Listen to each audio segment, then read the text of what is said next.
Good morning students. देखिए बेटा, आप जूम क्लास पे लाइव नहीं हो पाए, कुछ नेटवर्क प्रॉब्लम रही या जो भी रहा। चलो आज का होमवर्क आपको करवा रहे हैं। हमने मुग़ल साम्राज्य शासनकाल के बारे में पढ़ रहे थे, तो हमने बाबर और हुमायूं के बारे में पढ़ लिया था। उसके बाद हुमायूं की मृत्यु के बाद राजगद्दी पर कौन बैठता है? अगला मुग़ल सम्राट होता है अकबर।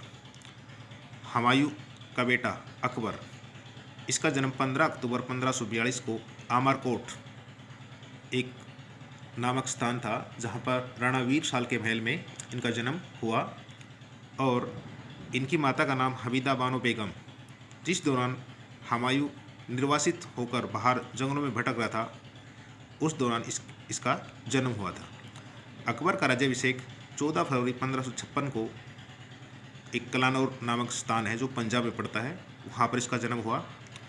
और इसके शासनकाल में जो महत्वपूर्ण लड़ाइयाँ हैं वो हैं पानीपत का दूसरा युद्ध, क्योंकि पानीपत का पहला युद्ध हमने बाबर के शासनकाल में पढ़ा था 1526 में।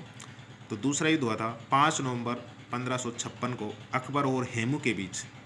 इस युद्ध में अकबर की जीत हुई थी और उसने क्या किया कि मक्का की तीर्थ यात्रा के दौरान जो पाटन नामक स्थान है वहाँ पर मुबारक खां नामक युवक ने, जो उसके संरक्षक था अकबर का बैरम खां, उसकी हत्या कर दी गई थी। ठीक है। इसके बाद जो इसका महत्वपूर्ण इसने युद्ध किया था वो था हल्दी घाटी का युद्ध।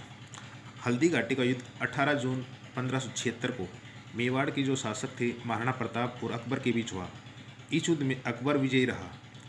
इस युद्ध के कारण मुगल सेना का नेतृत्व थे वो मान सिंह और आसफ खां ने किया था। ठीक है। ये क्वेश्चन पूछा जाता है कि अकबर के महान सेनापति कौन थे, तो आप बताएंगे बेटा मान सिंह। ठीक है। और इसी दौरान यह बताते हैं कि महाराणा प्रताप की 57 वर्ष की उम्र में 19 फरवरी 1597 ईस्वी में उसकी मृत्यु हो गई थी। अकबर ने अनेकों लड़ाइयाँ लड़ी।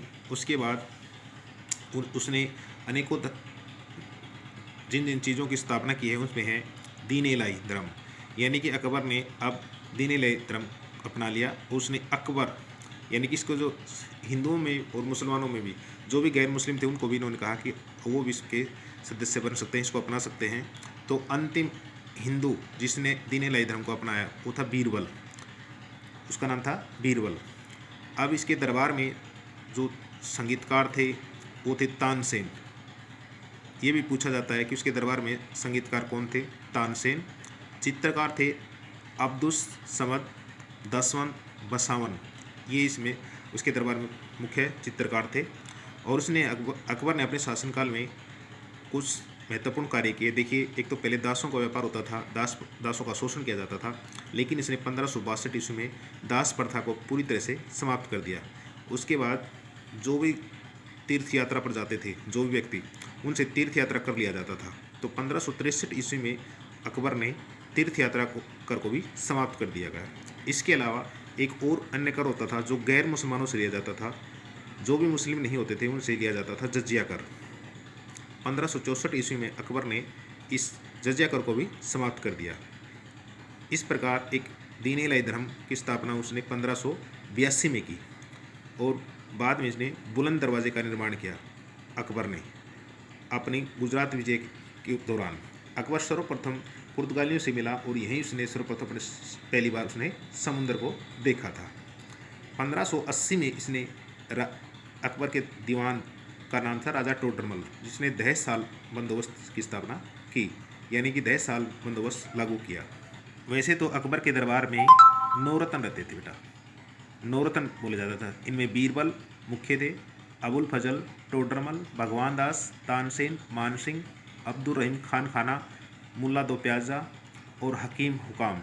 ये 9 वहाँ पर क्या थे, उसके 9 रत्न बोला जाता है जिनको अकबर के दरबार में रहते थे।